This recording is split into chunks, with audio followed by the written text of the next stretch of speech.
Selamat pagi pemirsa, apa kabar Anda di pagi hari ini? Senang sekali saya Graciela Taime dapat menjumpai Anda dalam Berita Papua.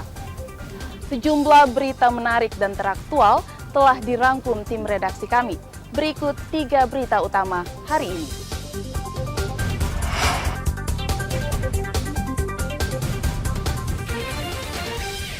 Selundupkan ganja 20 kg ke kota Jayapura, 5 warga negara Papua New Guinea diringkus polisi. Warga Merauke keluhkan pembatasan BBM bersubsidi.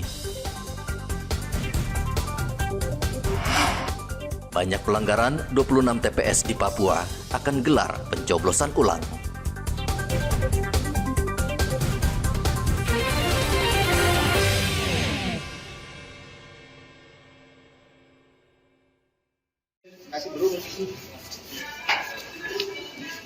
Polres Kerom menangkap 5 penyelundup ganja saat melintas di Jalan Trans Papua, Kampung Workwana, Kabupaten Kerom pada hari Senin.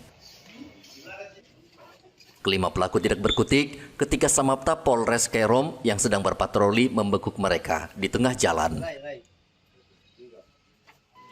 Petugas mencurigai mobil yang dikendarai para pelaku, dan saat digeledah polisi menemukan ganja seberat 20 kg yang sudah dipaket ukuran kecil.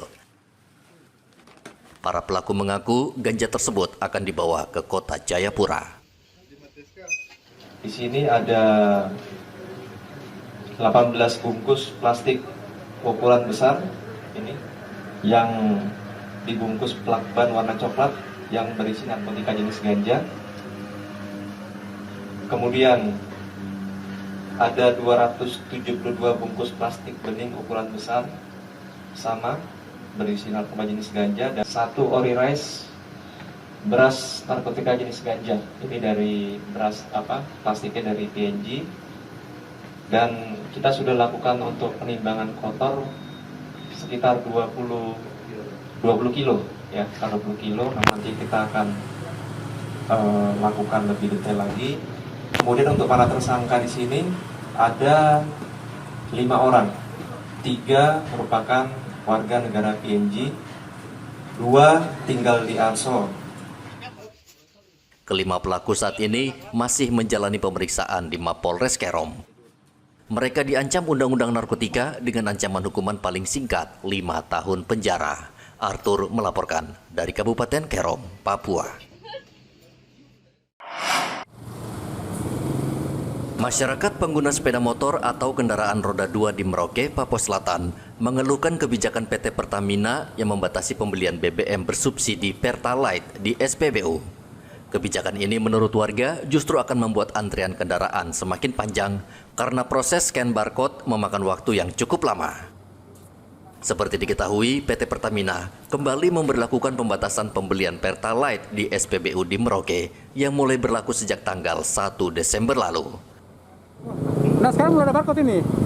Nah, Bapak ini kan setiap kali ngisi harus scan kembali. Biarpun 1 liter, 2 liter, kalau motor kan 10 liter, Pak. Kalau menurut Bapak ini efisien kah atau menghambat, Pak? Kalau menurut saya sebenarnya efisien. Menghambat sekali. Menghambat sekali, Pak, ya? Iya. Bagus nggak penggunaan seperti ini, barcode ini? Kayaknya agak menghambat ya? Menghambat gitu. Waktu Ibu habis saja di sini ya? Aduh, lebih baik tidak usah, Pak. Repot. Repot ya? Iya. Terus orang di rumah banyak jadi. Mau antri kah, mau kerja di rumah ini? Ini menghambat, Pak, ya? Ya, menghambat sekali. Dengan kebijakan ini, pembelian Pertalite maksimal 10 liter dan pembelian harus menggunakan barcode. Ya, sudah mulai dari tanggal 1 Desember. Jadi ini kan pembatasannya seperti apa itu?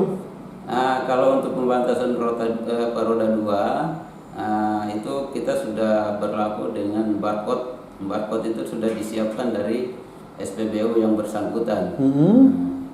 Jadi untuk kapasitas tangki yang untuk roda 2 dibatasi 10 liter. 10 liter per hari. Jadi harus pakai barcode kalau beli Pertalite ya? Iya, harus pakai barcode. Tapi tetap harga masih 10.000.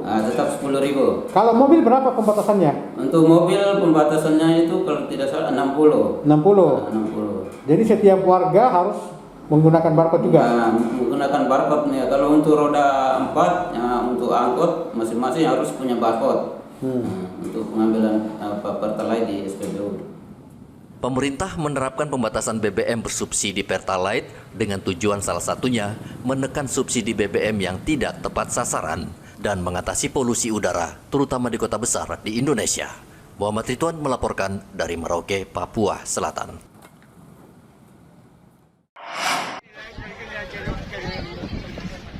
Menjelang Natal dan Tahun Baru, PT Pelni menyediakan 6 kapal penumpang untuk mengantisipasi lonjakan penumpang. Ke-6 kapal penumpang tersebut akan melayani wilayah timur seperti Manokwari, Sorong, Jayapura, hingga ke wilayah Bitung dengan menggunakan kapal penumpang antara lain KM Ciremai, Dobon Solo, Sitabung, dan KM Labobar. Kepala Operasi dan Pelayanan Pelni Manokwari, Rais Akbar, menjamin ketersediaan tiket mencukupi untuk melayani masyarakat yang ingin menikmati libur Natal dan Tahun Baru. Ini dia sampai di Ambon sama Bitung balik lagi. Jadi ada satu rute dia sampai di Sorong balik lagi ke Jayapura. Jadi dia, kita istilahkan itu setrikaan. Artinya bolak-balik hanya masuk di wilayah timur itu sampai di Sorong balik lagi ke Jayapura, Sorong dan langsung lanjut ke wilayah tengah dan barat. Itu untuk Labobar untuk mengantisipasi lonjakan penumpang. Ciremai juga diarahkan masuk Ambon. Ciremai yang tadinya tidak masuk Ambon diarahkan masuk Ambon. Terus Sinabung juga masuk Ambon juga. Terus Dobon Solo sesuai dengan rutenya juga masuk Ambon. Jadi kita hampir semua kapal ini akan menyinggahi pelabuhan Ambon termasuk Gunung Dempo. Sama dia masuk Ambon juga. Itu untuk antisipasi lonjakan penumpang dari wilayah timur ke arah ruas Ambon, Bitung dan Ternate. PT Pelni tentu akan ada namanya penambahan kuota. Kuota itu tentu kita masih menunggu dari peraturan edaran dari Perhubungan, Kementerian Perhubungan terkait dengan batas maksimal pemberian tambahan seat. PT Pelni juga menyiapkan posko di Pelabuhan Manokwari menjelang Natal dan Tahun Baru dengan melibatkan instansi terkait.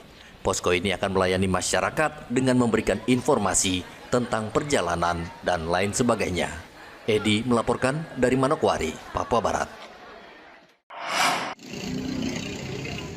Kantor Perwakilan Bank Indonesia Provinsi Papua memproyeksikan pertumbuhan ekonomi provinsi paling timur Indonesia tahun 2025 di kisaran 3,5 hingga 4,5%. Pertumbuhan ini menurun dibanding tahun 2024, yaitu mencapai 4,8% hingga 5,8%. Hal ini disampaikan Kepala Perwakilan Bank Indonesia Provinsi Papua, Fatur Rahman, pada pertemuan tahunan Bank Indonesia 2024 di Aula Kantor Bank Indonesia, Kota Jayapura, pada hari Selasa. Fatur Rahman mengatakan pemerintah harus mengembangkan sumber-sumber pertumbuhan ekonomi baru. Bank Indonesia, kami berkomitmen memperkuat sinergi dengan stakeholder untuk mencapai inflasi yang rendah dan stabil. Ekonomi Papua pada tahun 2025 masih menghadapi tantangan, baik secara eksternal maupun domestik. Hal itu mempertimbangkan potensi penurunan produksi komoditas tambang, sinergi lintas sektoral yang kuat menjadi penting agar ekonomi mampu tumbuh lebih tinggi, lebih inklusif, lebih menyertakan sektor-sektor lain sehingga semakin membuka lapangan pekerjaan. Dan di sisi lain, kami juga memperkirakan inflasi masih akan tetap terkendali dalam sasaran target inflasi nasional. Menurut Fatur Rahman, menyongsong tahun 2025 mendatang, Bank Indonesia Provinsi Papua akan meningkatkan sinergi yang telah terbangun untuk memperkuat stabilitas perekonomian dan mendukung transformasi ekonomi nasional. Dari Kota Jayapura, Papua, Hendra melaporkan. BMKG Mopah Merauke, Papua Selatan mengeluarkan imbauan cuaca buruk di Merauke sehingga berpotensi terjadi banjir aerob. Menyikapi hal ini, warga di kawasan pesisir pantai, khususnya di Pantai Lampu 1 dan Binaloka, telah melakukan langkah antisipasi untuk menghindari hal terburuk ketika banjirop ini melanda kawasan pantai di Merauke. Warga mengantisipasi banjirop dengan membangun tanggul dari tumpukan pasir. Norma, salah satu warga di kawasan Binaloka mengatakan banjirop yang biasa terjadi di kawasan pantai Binaloka dan sekitarnya biasanya berdampak kerusakan pada rumah. Seperti perabotan rumah, bahkan perahu yang ditambatkan di pantai pun ikut rusak akibat hempasan gelombang air laut. Kalau umpamanya tuh naik air, barang-barang pecah. Barang-barang pecah. Iya, perahu. Air rob itu ya, sampai naik sampai di bawah rumah. Iya biasa dibawa di situ. Belum ada Ombak. Ini pagar rusak-rusak, perahu rusak. Semua. Nah sekarang ini kan besok akan ada seperti itu, sudah diantisipasi. Ya kita hati-hati lihat perahu. Perahu itu di. Iya. Ini perahuku dikasih naik berapa kali dikasih ini. Antisipasi itu ya. Iya. Oh. Berapa hari nih. Kalau datang ombak ya rusak lagi. Warga juga diimbau mengakses informasi dari BMKG sehingga mengetahui jika ada banjirop di kawasan pesisir pantai. Muhammad Ridwan melaporkan dari Merauke, Papua Selatan.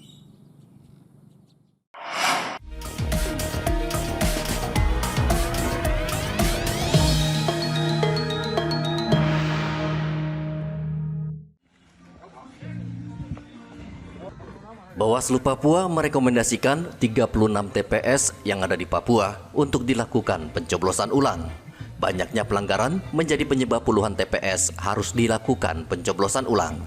Dari 36 TPS yang diajukan Bawaslu, sudah 26 TPS yang disetujui oleh KPU untuk digelar pencoblosan ulang. Ketua Bawaslu Papua, Hardin, mengatakan sebagian besar TPS yang direkomendasikan melakukan pencoblosan ulang karena anggota KPPS-nya mencoblos surat suara. Jadi dari 36 ke 26 itu ada 10 yang belum ditindaklanjuti oleh KPU, baru ada 26 yang tadi disampaikan oleh Ketua KPU. Itu selain PSS yang di 6 TPS di distrik Apawer Hulu di yang terlambat. 26 ini tersebar di kabupaten mana? Kota Jayapura 2, Kabupaten Jayapura itu 18, tapi 10 yang ditindaklanjuti. Biak ada 1, Biak ada 2, Piapen ada 5, 7 itu di Mambramo Raya, tapi katanya ada tambahan 1 lagi. Tadi kita dapat informasi dari KPU malah. Kemudian apa lagi? Supiri 1. Supiri 2 rekomendasi. Ada datanya sih, nanti kita data ya. Nanti kita share datanya. Ini sampai kapan Pak batas waktu untuk batas waktu 10 hari pasca penghitungan, itu artinya tanggal 7 Desember. Batas waktu pelaksanaan PSU-nya 7 Desember. Untuk jenis-jenis pelanggarannya Pak Ketua, apakah ada KPPS yang mencoblos, dia coblos sendiri? Iya, salah satu poinnya itu. Tapi juga umumnya itu ada yang di POM di Yapen itu dia agak lain karena pembukaan kotak suaranya dilakukan sebelum hari itu. Tapi yang lain umumnya itu mencoblos lebih dari 1 kali atau oknum KPPS-nya yang mencoblos surat suara. Sementara itu di Mimika, Papua Tengah, KPU memastikan akan menggelar pencoblosan ulang di 2 TPS. 2 TPS itu berada di distrik Wania. Komisioner KPU Mimika, Hieronymus Kiaruma, mengatakan pelaksanaan pencoblosan harus selesai sebelum 7 Desember. Secara keseluruhan itu ada 11 rekomendasi untuk PSU dari Pandis. Kemarin dari Pandis Wania ada 6 rekomendasi. Hari ini sudah agak sore tadi dari Pandis Miru ada 5. Jadi 5 rekomendasi. Nah untuk yang Wania yang kemarin itu kami sudah lakukan klarifikasi, sudah lakukan pendalaman dan sudah melakukan pleno. Kemudian sudah ada keputusan KPU, ada 2 TPS yang dilakukan PSU untuk distrik Wania, yaitu TPS 01 Kampung Kadun Jaya sama TPS 01 Nawaripi. Nah itu tuh kampung apa kelurahan? Kampung ya, Kampung Nawaripi. Jadi ada 2 TPS. Itu untuk 2 jenis pemilihan. 2 jenis pemilihan, jadi gubernur dan bupati, dua-duanya dilakukan PSU. PSU dilaksanakan nanti di tanggal 7 Desember. Tanggal 7 Desember. Nah, hari ini kami dapat lagi 5 dari distrik Miru. KPU juga saat ini masih mengkaji rekomendasi Bawaslu terhadap 5 TPS di distrik Kuamki. yang baru diajukan untuk dilakukan pencoblosan ulang. Tim Liputan melaporkan dari Kota Jayapura dan Mimika.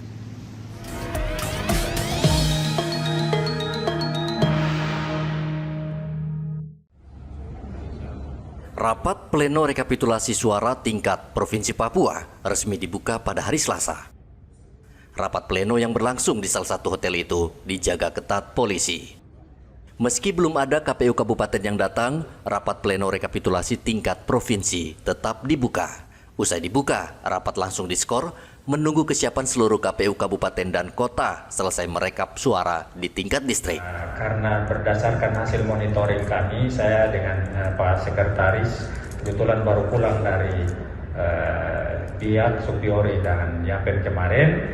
Hasil monitoring kami di bawah itu teman-teman KPU Kabupaten Kota ini baru mulai pleno, karena di tingkat PPD pun itu baru sekitar 95% yang menyelesaikan pleno tingkat PPD. Jadi kita berharap malam ini pukul 23.59 itu sudah seluruhnya di 105 PPD itu sudah menyelesaikan pleno tingkat PPD, sehingga bisa menaik ke pleno di tingkat kabupaten kota.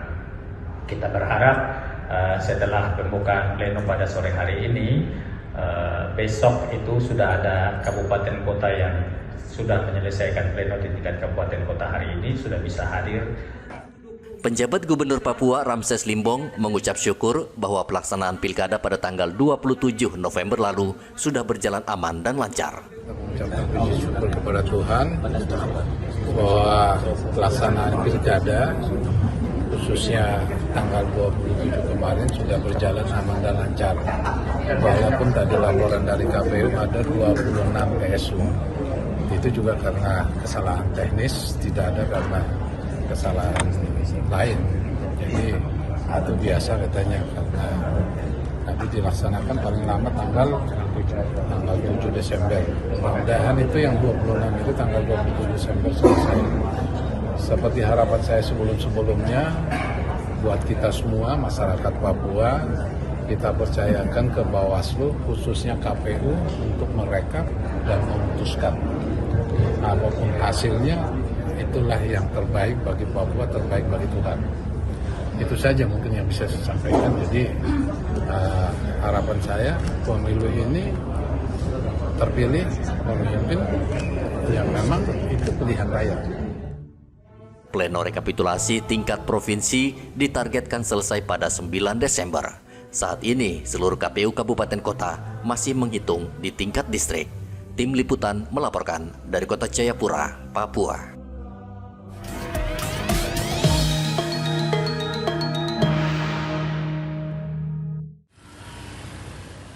KPU Mimika membuka rapat pleno rekapitulasi suara tingkat kabupaten yang digelar di salah satu hotel.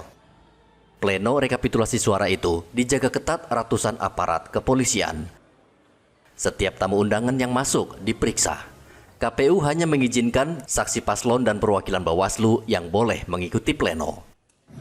Untuk pengamanan hari ini, pelaksanaan pleno di tingkat kabupaten, Polres Mimika bergabung dengan TNI, dalam hal ini Kodim, kemudian dari Brimob dan Satpol PP, kurang lebih jumlah personel yang dilibatkan 200.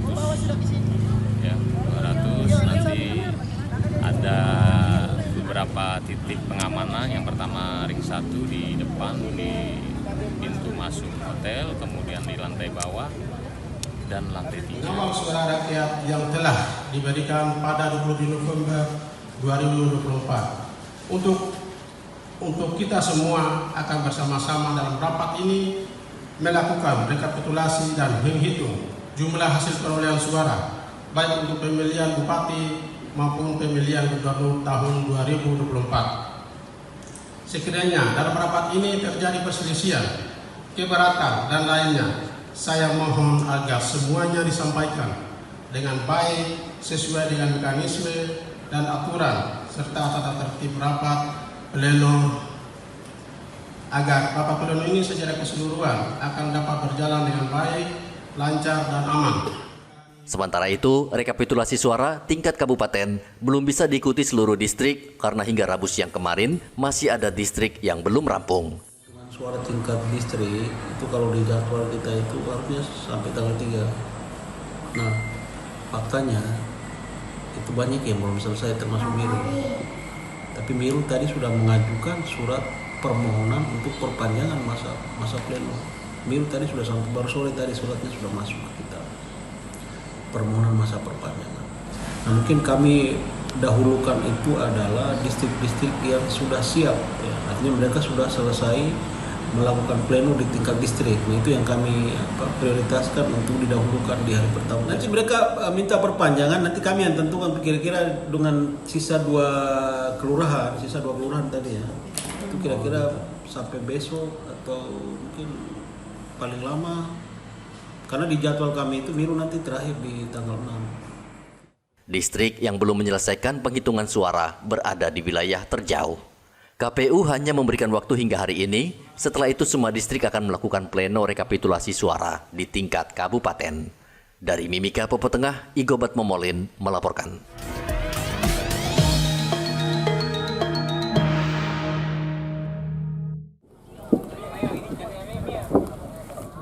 Petugas KPU Kabupaten Merauke pada hari Selasa turun langsung ke Pelabuhan Laut Kelapa 5 Merauke untuk memastikan kedatangan logistik pilkada dari pulau-pulau terluar dan terjauh di wilayah Merauke. Bahkan Ketua KPU Merauke, Roske Bubun, ikut memantau langsung kedatangan logistik agar dapat segera diikutkan dalam pleno kabupaten yang sudah berlangsung sejak hari Rabu hingga Jumat.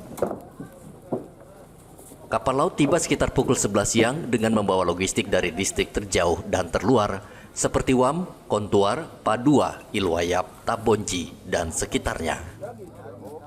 Untuk logistik semua hari ini sudah tiba ya, untuk logistik karena hari ini terakhir untuk wilayah pulau, kapal baru saja masuk terkait dengan logistik pemilu, pemilihan kepala daerah semuanya sudah masuk di gudang KPU. Cuman memang ada beberapa kendala terkait dengan teman-teman PPD yang masih mencari sehubungan dengan pelaksanaan pleno. Jadi sesuai dengan tahapan dan jadwal kami akan melaksanakan pleno ini di tanggal 4 besok sampai dengan tanggal 6. Maka di waktu ini kita berharap bahwa teman-teman PPD sudah bisa berada di tempat untuk kita melaksanakan pleno rekapitulasi, penghitungan dan perolehan suara tingkat kabupaten. KPU Merauke mulai melaksanakan pleno rekapitulasi suara tingkat kabupaten pada Rabu kemarin. Muhammad Ridwan melaporkan dari Merauke, Papua Selatan. Pemirsa, informasi tadi sekaligus mengakhiri jumpa kita dalam Berita Papua. Saya Graciela Taime mewakili kerabat kerja yang bertugas menyampaikan terima kasih, selamat beraktivitas, sampai jumpa. Wanyambe.